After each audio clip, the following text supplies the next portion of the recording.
जत तालुक्यातील तमाम माता बंधू व भगिनींना शुभ दीपावलीच्या हार्दिक शुभेच्छा। शेतकऱ्यांच्या विश्वासास पात्र असणारे एकमेव दर्जेदार नाव म्हणजे तनिष्का मल्टी सर्व्हिसेस जत। शेतकऱ्यांना लागणाऱ्या शेततळे, slurry bag, frock cover, मुरघास bag, बेदाना रोड, ताडपत्री, शेडनेट मिळवण्याचं विश्वसनीय ठिकाण। आमचा पत्ता plot number 2A22 MIDC Jat. Proprietor Ravindra Ingale. संपर्क क्रमांक 9657459353।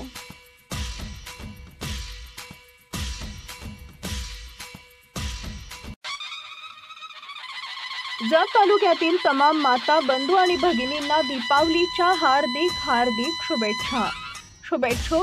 माननीय महेश पवार, सामाजिक कार्यकर्ते तथा कट्टर समर्थक माजी आमदार विक्रमसिंह दादा सावंत व सर्व श्री महेश पवार मित्र परिवार जत।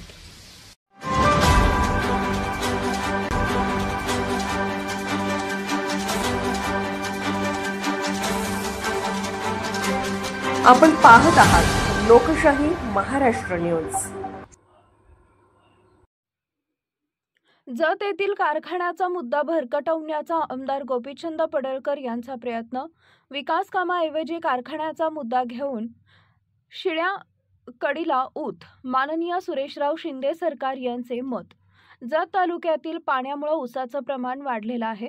सध्या कारखाना सुरू झाला असल्यानं सर्व शेतकऱ्यांची ऊस पाठवण्याच्या कार्याला वेग आलाय। पण जतचे विद्यमान आमदार गोपीचंद पडळकर यांनी मात्र जत राजाराम बापू कारखान्याचा जुना मुद्दा उचलून धरला आहे। यामुळे ऊस पिकवलेल्या शेतकऱ्यांना आता काही अडचणींचा सामना करावा लागतो की काय अशी अवस्था शेतकरी वर्गावर येऊन ठेपली आहे। यावर सांगली कृषी उत्पन्न बाजार समितीचे माजी सभापती माननीय सुरेशराव शिंदे सरकार यांनी पत्रकार परिषद घेत सदर विषयाचा खुलासा करत विद्यमान आमदार गोपीचंद पडळकर यांच्या या भूमिकेवर प्रचंड संताप व्यक्त करत पडळकर यांनी कारखान्याचा जुना मुद्दा उखरून काढत शिळ्या कडेला ऊत आणल्याचा प्रकार चालवला आहे। आमदार पडळकर यांनी आपल्या भागातील कारखान्याची दुरावस्था असणाऱ्या अडचणी प्रथम दुरुस्त कराव्यात व आपला मौल्यवान वेळ विकास कामांचा डोंगर उभारण्याकरता खर्ची घालावा अशी समज श्री सुरेश शिंदे सरकार यांनी जतचे आमदार गोपीचंद पडळकर यांना आयोजित पत्रकार परिषदेत दिली आहे। यापुढे शेतकऱ्यावर अन्याय झाल्यास आपण जशास तसे उत्तर देऊ असा सज्जड इशाराही त्यांनी दिला। यावेळी जत तालुका राष्ट्रवादी शरद पवार गटाचे अध्यक्ष माननीय मनसूब चाचा खतीब, राष्ट्रवादी युवक जिल्हा अध्यक्ष माननीय विवेक कोकरे, माननीय उत्तम शेठ चव्हाण यांसह राष्ट्रवादीचे अनेक पदाधिकारी उपस्थित होते। पाहूया श्री सुरेशराव शिंदे सरकार काय म्हणाले।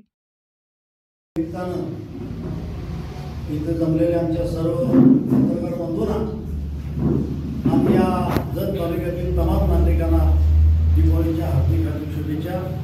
ही दिवाळीचं नवीन वर्ष सुखात आणि बरबादात होतं।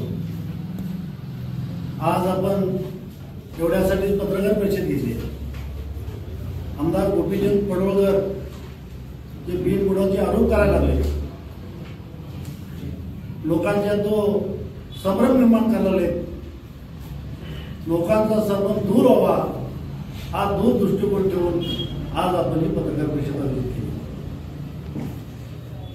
या तालुक्यातील शेतकऱ्यांनी म्हैसाळच्या जुन्या योजनेत 35% सिंचनाखाली आलेला आहे।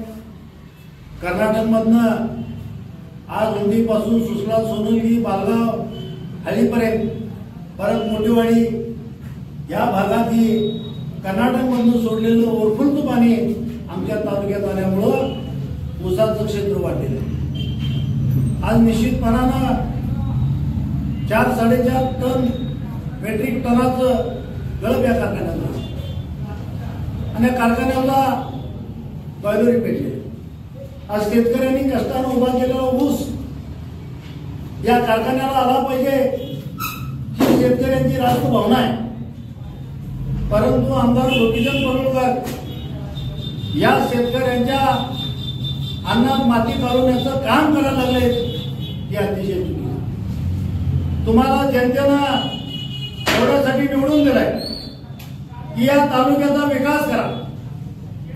तुम्ही जर विकास केला तर आम्ही निश्चितपणानं तुमचं कौतुक करू। परंतु गोरगरीब शेतकऱ्यांनी उभा केलेला ऊस मी कारखान्याला येऊन देत नाही, कारखान्याचं भाडं पिढून देत नाही, ही जी तुम्ही बोलायला लागला ही अतिशय चुकीचं आहे. कारखान्याचा बैल तर पेटलेला आहे, तो आज काही विषय नाही. तुम्ही जुनं उकरून काढायला कारखान्याचा लिलाव कसा झाला? अहो त्यावेळेला डीसीसी बँकेने कारखान्याचा लिलाव काढला, राज्य शासनाने त्याला मंजुरी दिली. त्यावेळेला आपण कुठे गेला होता? आज तुमच्या तालुक्यातला नागावाडी कारखाना असेल, तो खाजगी मालकीचा आहे काय? तो शेतकरी सभासदांचा कारखाना होता. आज त्याची काय अवस्था आहे, काय बोलू पाहिजे तुम्ही त्याच्या विरोधात? आज अटपाडीचा कारखाना शेतकरी सभासदांचा कारखाना बंद आहे.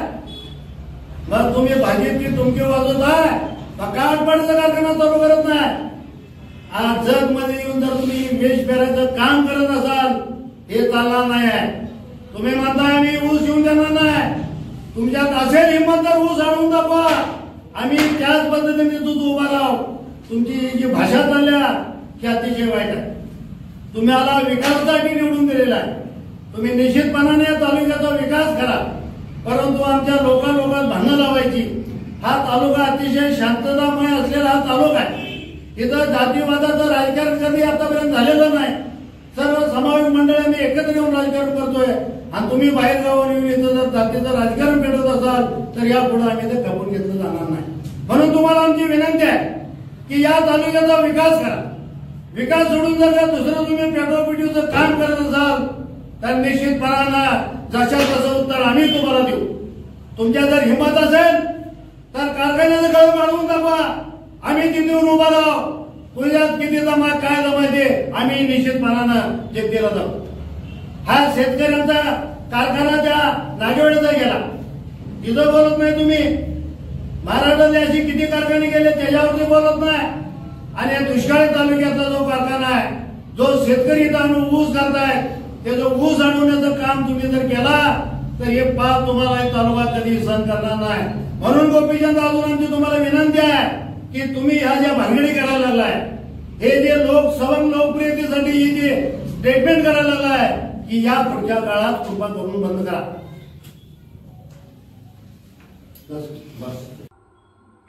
लोकशाही महाराष्ट्र न्यूज चॅनलला लाईक करा, शेअर करा आणि सबस्क्राईब करा.